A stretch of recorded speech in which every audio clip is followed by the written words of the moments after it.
Your host, San Francisco, John McClain, Hall of Fame writer, GallerySports.com, and Sports Radio 610. And with us on Tuesdays the last couple of weeks and next week on Friday. John, the four best teams seem to make the conference championship this year.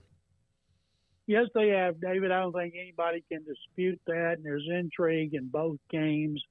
The Philadelphia is the most balanced team in the league. Great running game, great pass rush, great offensive line, terrific receivers who can catch the ball down the field, and Jalen Hurts, who is an outstanding runner, especially when he gets inside the 5-yard line, scored 15 touchdowns, counting the playoffs. And I believe that this is the first pass rush, 70 sacks in the season, 5 more against the Giants, is going to get to rookie quarterback Brock Purdy. If they can take the 49ers out of their running game and get them down early, he'll have to pass. They'll get after him, and the dream season for Brock Purdy will come to an end. John, if Joe Burrow beats Patrick Mahomes again, does he now become, and he said it like I'm that guy or whatever he said the other day, does he become that guy in the AFC and maybe overtake Mahomes? I don't think so, because Mahomes has won a Super Bowl, he's won an MVP, and Burrow hadn't won squat. Now, he's great. He's playing tremendous, and he's 5-1 in the playoffs. He has a 98 rating. He has 8 touchdowns, 2 interceptions, but Mahomes has a 106 rating in the playoffs, and he has 30 touchdowns and 7 interceptions. So Burrow has beaten Mahomes 3 times in a row. Only quarterback ever done that. And it's when Mahomes has been healthy, including in the AFC Championship game last year at Arrowhead Stadium. All those games decided by 3 points. It seems to me the odds are catching up with the Bengals, but I picked them anyway to win by 2. I think I picked the Eagles by 4 and the Bengals by 2. I would be stunned if the 49ers win at the link with Brock Purdy going 8-0, but I would not be surprised if the Chiefs won at home. But I'm still going with Joe Burrow and the Bengals. How much did Patrick Mahomes' injury play into your thoughts there? I got to tell you, Craig, considering they beat him 3 in a row with him being healthy, but the odds are, I think, what are the odds of 2 things? They're going to make it 4 in a row, and it's going to be about 3 points for a 4th consecutive time.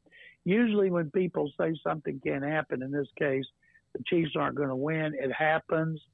The Bengals and this thing about Burrowhead Stadium, I don't know who started that, but the Chiefs are talking about it. Bengals are talking about it. And sometimes when that happens, you get it stuck up your you-know-what. And Mahomes is a great quarterback, a great competitor.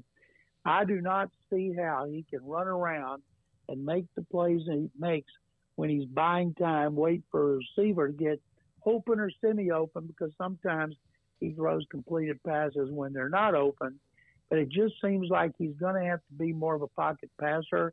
I look for the Bengals, who have an underrated defense, to blitz him early to just see how well he can get away from that pass rush.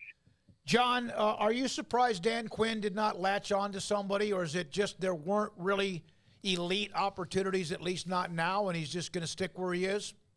Well, first of all, he's sticking where he is because he didn't have any job offers. I love it when a coach is told, thanks, but we're going a different direction. And he now says, well, I don't want that job. I'm going to go back and be a defensive coordinator for a team that hasn't been to the championship game since 27 years.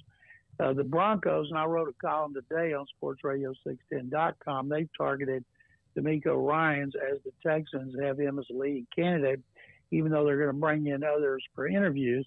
And the Texans don't want to get in the bidding war for Walmart money. Their new owner, Sam Walton, the controlling owner, he's worth $60 billion. And I can't imagine, I wrote that Walmart's slogan is all about saving money. The Texans better hope that carries over to the football organization, because they seem determined to pay whatever it takes to get their quarterback. They soured on Sean Payton, as the Texans did, but it's going to be interesting. The loser on Sunday can be hired at any time. The winner can interview but can't be hired because he's still under contract to the team that's going to the Super Bowl. I expect D'Amico Ryans, as well as both coordinators in Philadelphia, Shane Steichen and Jonathan Gannon, to get interviews next week. They've all done tremendous jobs to get this far, and I'm partial to D'Amico Ryans. If they hired him, people in Houston would be talking about something besides the Astros and University of Houston basketball.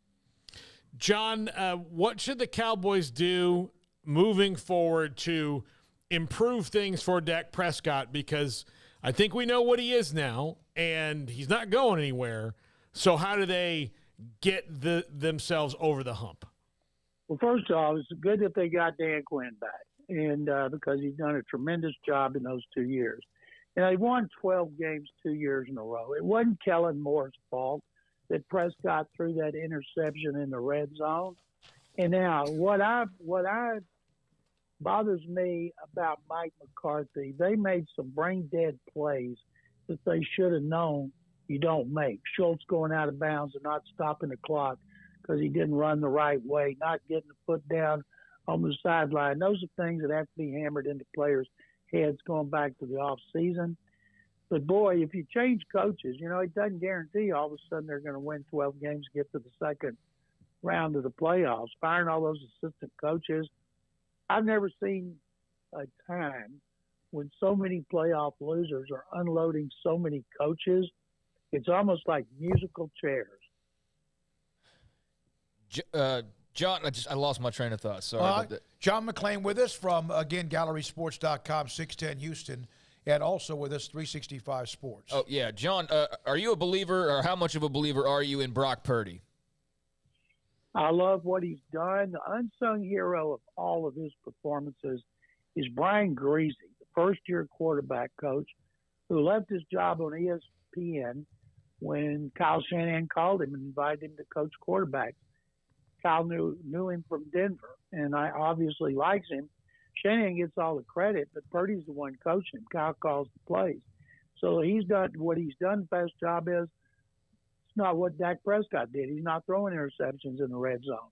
He's pretty ballsy throwing the ball over the middle. Every time I see him do that, I'm like, man, you don't want to do that. Oops, it's completed. You keep thinking there could be a ricochet. Now, his players are making great plays for him. And there's no skill position players in the league better at getting yards after the catch than 49ers. George Kittle is right up there with Travis Kelce among the tight ends.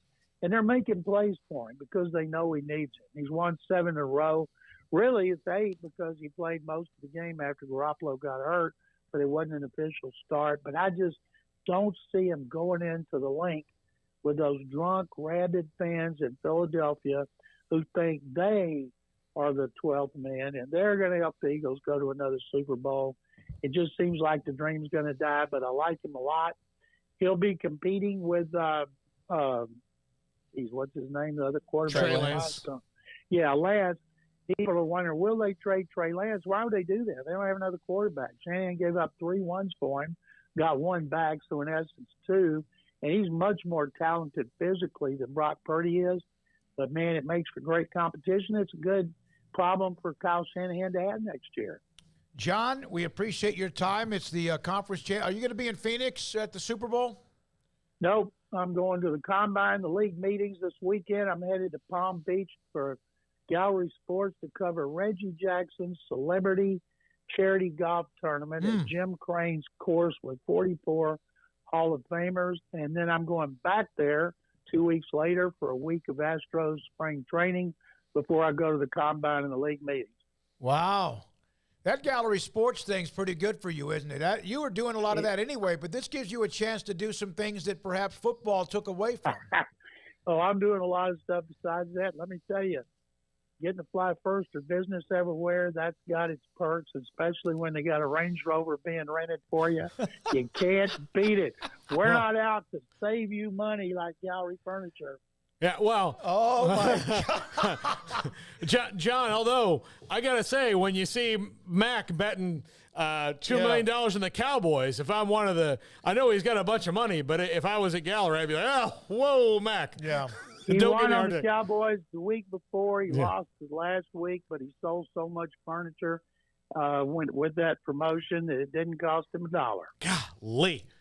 All right. Is there a better businessman I in know, America I know. than Mattress Mac? When you can lose a If couple of there is, million. I don't know it. No. Well, I'm glad you know him. Thank you, John. We appreciate your time. Thank you, guys. Sick 'em. Have a Sick 'em great Bears. weekend. The Hall of Famer, John McClain. Love that man, and he's unbelievable. The